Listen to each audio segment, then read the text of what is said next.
Doktor, yosh otaman. Men farzandim kelajakda yurak kasalliklari bilan chalinmasligi uchun nimalarga e'tibor qilishim kerak?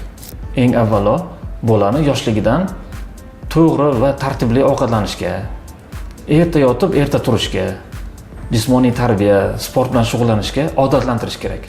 Bundan tashqari, bolalarni yoshligidan zararli odatlar zararli ekanligini miyasiga singdirib, o'shanga o'rgatib borishimiz kerak.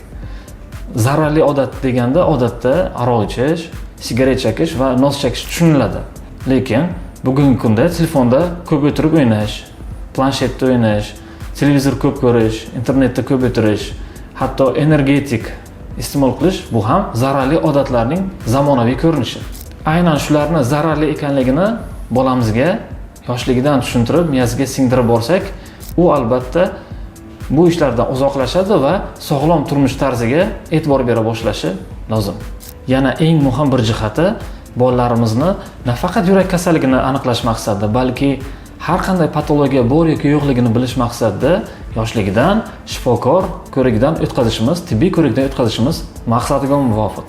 Va albatta stress omillaridan qochishni farzandlarimizga yoshligidan o'rgatishimiz kerak. Yuragingizni asrang, sog' va salomat bo'ling.